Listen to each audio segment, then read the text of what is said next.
অভাব অনটনের সঙ্গে লড়াই করে স্বপ্ন পূরণের উজ্জ্বল নজির করলেন ঝাড়গ্রামের প্রত্যন্ত গ্রামের যুবক রাহুল মাহাতো। ভারতীয় সেনাবাহিনীর অগ্নিবীর হিসেবে নির্বাচিত হয়ে কঠোর প্রশিক্ষণ সম্পন্ন করার পর প্রথমবার সেনার পোশাকে বাড়ি ফিরতেই আনন্দে ও গর্বে ভাসল গোটা গ্রাম। গোপীবল্লভপুর ২ নম্বর ব্লকের বেলিয়াবেড়া থানার অন্তর্গত খারবান্দি অঞ্চলের প্রত্যন্ত গ্রাম লাদন গেরিয়ার বাসিন্দা রাহুল মাহাতো গ্রামের মেঠোপথ পেরিয়ে আজ দেশের সুরক্ষার গুরুদায়িত্ব নিজের কাঁধে তুলে নিয়েছেন তিনি। দীর্ঘদিনের কঠোর পরিশ্রম, অধ্যাবসায় এবং অদম্য ইচ্ছাশক্তির জোরে ভারতীয় সেনাবাহিনীর অগ্নিবীর হিসেবে নিজের স্থান নিশ্চিত করেছেন রাহুল। প্রশিক্ষণ শেষে সেনার পোশাকে বাড়ি ফিরতেই আবেগঘন মুহূর্তের সাক্ষী থাকলো গোটা গ্রাম। গর্বে চোখ ভিজে ওঠে বাবা সঞ্জয় মাহাতো ও মা অনুপমা মাহাতো। দেশের সেবায় নিজেকে উৎসর্গ করা ছেলেকে ফুলের মালা পরিয়ে উষ্ণ অভ্যর্থনা জানান পরিবারের সদস্যরা। গ্রামের মানুষও ভালোবাসা ও শুভেচ্ছায় ভরিয়ে দেন রাহুলকে। তবে এই সাফল্যের পথ মোটেও সহজ ছিল না। রাহুলের পরিবারের আর্থিক অবস্থা অত্যন্ত দুর্বল। বাবা মা একটি ছোট্ট হোটেল চালিয়ে সংসার চালান। সেই সামান্য আয়েই কোনো রকমে চলে পরিবারের খরচ। তবুও ছেলের স্বপ্ন পূরণে কখনো পিছিয়ে যাননি তারা। খারবান্দি হাই স্কুল থেকে পড়াশোনা শেষ করে নিজের লক্ষ্য স্থির করেছিলেন রাহুল। কঠোর অনুশাসন ও অক্লান্ত পরিশ্রমের মাধ্যমে তিনি প্রমাণ করে দিয়েছেন স্বপ্ন পূরণের পথে দারিদ্রতা কখনো বাধা হয়ে দাঁড়াতে পারে না। বর্তমানে প্রশিক্ষণ শেষ করে পোস্টিং এর অপেক্ষায় রয়েছেন রাহুল মাহাতো। তবে তার আগে কয়েকটা দিন পরিবারের সঙ্গে এবং গ্রামের মানুষের ভালোবাসার মাঝে কাটাচ্ছেন তিনি। জঙ্গলমহলের প্রত্যন্ত গ্রামের এই যুবকের সাফল্য আজ শুধু তার পরিবারের নয়, গোটা এলাকার গর্ব। দরিদ্র পরিবারের সন্তান থেকে দেশের রক্ষক হয়ে ওঠার এই অনুপ্রেরণামূলক কাহিনী আগামী দিনে বহু তরুণ তরুণীর কাছে স্বপ্ন পূরণের প্রেরণা হয়ে থাকবে। কতটা ভালো লাগছে আজকে এই সাফল্যে? সাফল্যে মোটামুটি খুবই ভালো লাগছে। কতদিন ধরে তোমার ছিল আর কি? মোটামুটি 1 বছর ধরে প্র্যাকটিস চলছিল। আচ্ছা তারপর ওই লেগে যায় আর কি। আচ্ছা, ছোট থেকেই কি স্বপ্ন ছিল? ছোটো থেকে তো ছিল না, কিন্তু এই 2 বছর আগে থেকেই দেখে করেই সব মানে হয়েছে আর কি। এই জায়গায় কেন? দেশের জন্য সেবা করতে চাই, কিছু মানে দেশের কিছু করতে চাই। আচ্ছা, কত সময় প্র্যাকটিস করতে এই সময় বাড়িতে থাকলে? বাড়িতে থাকলে মোটামুটি সকাল সন্ধ্যা প্র্যাকটিস চলতো, প্রায় 1 বছরই প্র্যাকটিস চলেছিল। হ্যাঁ। তারপর যে এই বছর মানে গত 2025 সালে আমার এই চাকরিতে নাম বেরোয়, আচ্ছা আর আমি এইখানে পৌঁছাতে পারি। আচ্ছা, বাবা মা কি করে? বাবা মা যেটা করেন, বাবা মা কি করে? বাবা মা ভুলে গেছি। বাবা মা কি করেন? বাবা মা হোটেল চালায় এবং আমি সেখান থেকেই মোটামুটি সকাল সন্ধ্যা প্র্যাকটিস চালাই, আর মোটামুটি হোটেলের কিছু সাহায্য করি এবং এই সাফল্যে আমি পৌঁছাই। আচ্ছা, বাবা মাকে কি হোটেলে তুমি মানুষজনকে করতে সাহায্য হ্যাঁ, করতে? বাড়িতে কে কে রয়েছে? বাড়িতে বলতে সবাই রয়েছে, কাকু কাকি, দাদু দিদা, আর বাবা মা সবাই, আর ভাই। আচ্ছা, আজকে তুমি ঘর আসলে? জি, আচ্ছা, কতদিন পর আসলে? মোটামুটি 6 মাস হলো। আচ্ছা, এর জন্য কাকে ধন্যবাদ জানাবে? মানে কি এই সাফল্যের পিছনে তোমার? বাবা মাকে ধন্যবাদ জানাবো। তোমার নাম? রাহুল মাহাতো। ঠিক আছে। খুব আনন্দিত, গর্বে মুখ ভরেই আছে, গর্বের মুখ। 6 মাস পর এটাই আমাদের ভালো। কি করতে আপনাদের কি আছে? হোটেল আছে, হোটেলে আমরা চালাই। ওকে পড়াইছিল হোটেল থেকে, যখন যেটা লাগে সেটা দেওয়া হতো। আমরা চাপ দিনে ওকে পড়ছে, পড়ুক, দেশের একটা নাগরিক হলো আর কি। কখন কখন সে মানে করতো? প্র্যাকটিস করতে? প্র্যাকটিস করতে সকালবেলা, সন্ধ্যাবেলা। সকাল 5টা থেকে উঠে যেত, মাঠে যেত। মাঠে ঘুরে আসে, ছোলা কলা এটা ওটা খাতো আর কি। এলাকার লোক কি বলছে? ভালো বলছে, সবাই বলছে ভালো। গ্রামের একজনের হলো আর কি। আপনারা তো খুবই গরিব, তার থেকে হ্যাঁ। কিভাবে তাকে পড়াশোনা করিয়েছেন? ওই হোটেল চালায়, এথা ওথা কাজ করে, টাটা শোরুমে। আরে ওর বাবা কাজ করেছে, এ থেকে পড়াশোনা করা হয়েছে। বাড়ি আসলো? 6 মাস পরে আসলো। আচ্ছা, আপনি মা? হ্যাঁ, আমি মা। খুবই ভালো লাগছে। বলো বলো, কি করতে কি না? ওইখানেই করতাম, হোটেলের ছোটো মোটো আছে, দোকান করা হয়েছে, ঠিক মতো চলেনি। আর গাড়ি টাড়ি তো রাস্তায় নেই, এবারে আমাদের ওইটাতেই সংসার চালাই।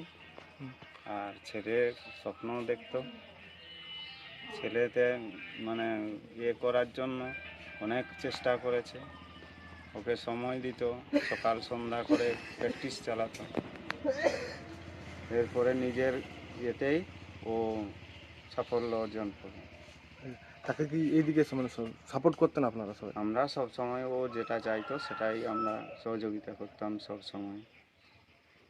আপনাদের তো খুব ইয়ে থেকে অনেক খারাপ অবস্থা, আপনারা একটা হোটেল চালিয়ে সংসার চালান, তার উপর ছেলেকে কীভাবে ইয়ে করতেন? ওর সাথে সাথেই কাজটা হতো, মানে কোনো রকম সংসারটা চলতো আর কি। এতে কোনো সেরকম ভালোভাবে চলতো না। আজকে সে দেশের জন্য কাজ করবে, কি বলবেন?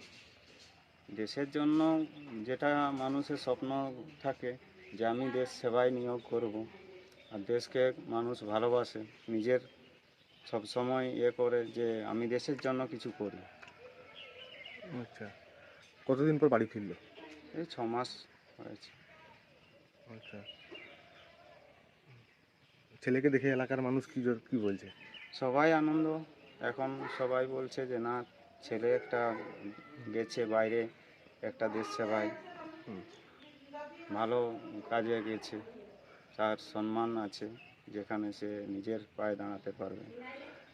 আপনাদেরকে কতটা সহযোগিতা করতো যখন বাড়িতে থাকতো? যখন সব মাঝে মাঝে মানে ওই সময় করে যেত, সকাল সন্ধ্যা তো ইয়ে করতো, আর স্কুলেও যেত, স্কুল যেত, বাকি টাইমে সন্ধ্যার সময় বিকালে মাঠে প্র্যাকটিস করতো। আপনাদের কতটা সাহায্য? আমাদের সাহায্য মাঝে যখন ও স্কুল থেকে আসতো তখনই ইয়ে করতো আর কি, সব সহযোগিতা করতো, মাঝে মাঝে সবকে খাবার দিয়া। সঞ্জয় মাহাতো। মা ওয়েলফেয়ার ফাউন্ডেশন নেশা মুক্তি ও পুনর্বাসন কেন্দ্র। বিজ্ঞানসম্মত আধুনিক পদ্ধতি ও অভিজ্ঞ চিকিৎসকদের দ্বারা চিকিৎসা ও কাউন্সেলিং করানো হয়। নেশার প্রবণতা থেকে বের হওয়ার জন্য চাই সৎ ইচ্ছা। এই নেশাসক্ত ব্যক্তিদের নানান সমস্যার সম্মুখীন হতে হয়, তারা চাইলেও এই পথ থেকে বেরিয়ে আসতে পারেন না, হতাশ ও একাকিত্ব বোধ করেন। তাদের ভুল পথ থেকে স্বাভাবিক জীবনে ফিরিয়ে আনতে আমরা বদ্ধপরিকর। মাদকাসক্ত ব্যক্তি পাগল নয়, খারাপ নয়, তারা শুধুই অসুস্থ। প্রয়োজন শুধু সঠিক চিকিৎসা। আপনার সন্তান কোথায় যায়, কাদের সাথে চলাফেরা করে, নিয়মিত স্কুল কলেজ যায় কিনা, অপ্রয়োজনে বাড়ির বাইরে থাকে কিনা, অস্বাভাবিক জীবনযাপন করে কিনা, আপনি যা অর্থ দেন তা সঠিকভাবে ব্যয় করে কিনা, পারিবারিক অশান্তি, শারীরিক অত্যাচার, স্ত্রী পরিজনকে অকারণে সন্দেহ, অবিশ্বাস, কর্মক্ষেত্রে অবনতি, মাত্রাতিরিক্ত আর্থিক চাহিদা বেড়ে গেছে, তার মানে আপনার প্রিয়জন তীব্র নেশাগ্রস্ততায় বা মানসিক সমস্যায় ভুগছেন। নেশামুক্তি ও মানসিক রোগের নিরাময় ও কাউন্সেলিং কেন্দ্র এখন বেলদায়। মদ, গাঁজা, ড্রাগস ও ইত্যাদি বিভিন্ন ধরনের নেশা এবং মানসিক রোগের চিকিৎসা করতে হলে আজই আসুন মা ওয়েলফেয়ার ফাউন্ডেশন। এখানে আমাদের চিকিৎসা পদ্ধতি: 1. নেশাগ্রস্ত রোগী এবং তার পরিবারের কাউন্সেলিং এর ব্যবস্থা। 2. নিয়মিত যোগ, প্রাণায়াম ও ধ্যানের মাধ্যমে এবং মোটিভেশনাল ক্লাসের মাধ্যমে রোগীকে সুস্থ করা। 3. নিয়মিত ডাক্তারি পরিষেবা ও অভিজ্ঞ সাইকোথেরাপিস্ট দ্বারা কাউন্সেলিং এর ব্যবস্থা প্রদান। 4. প্রত্যেক রোগীর নিজস্ব শারীরিক এবং সামাজিক বৈশিষ্ট্য অনুযায়ী পৃথক পৃথক কাউন্সেলিং এর ব্যবস্থা, অভিজ্ঞ পরামর্শদাতার পরামর্শ প্রদানের ব্যবস্থা। 5. অনিচ্ছুক রোগীদের বাড়ি থেকে চিকিৎসা কেন্দ্রে নিয়ে আসার ব্যবস্থা করা হয়। বিশ্ব স্বাস্থ্য সংস্থা দ্বারা অনুমোদিত মদ, গাঁজা, ড্রাগস ও মানসিক রোগে চিকিৎসা করতে হলে আজই আসুন মা ওয়েলফেয়ার ফাউন্ডেশন বেলদা থেকে। যোগাযোগ করুন আমাদের সঙ্গে। Mobile number 9144587202। মা ওয়েলফেয়ার ফাউন্ডেশন, বেলদা, কেশিয়ারি মোড়, রেলগেটের কাছে, মোহাম্মদপুর। ভারত সরকারের এনসিভিটি ও পশ্চিমবঙ্গ সরকারের WBSCVT অ্যান্ড DIT অনুমোদিত 10 গ্রাম অনুরণ প্রাইভেট ITI। আপনি কি কারিগরি শিক্ষায় বিশেষ প্রশিক্ষণ নিতে চান? কারিগরি শিক্ষার একমাত্র বিশ্বস্ত প্রতিষ্ঠান 10 গ্রাম অনুরণ প্রাইভেট ITI, 10 গ্রাম, সবং, পশ্চিম মেদিনীপুর। আমাদের এখানে ইলেকট্রিশিয়ান, ফিটার, সার্ভেয়ার এবং হেলথ স্যানিটারি ইন্সপেক্টরের কোর্স যত্ন সহকারে করানো হয়। ভর্তি চলছে।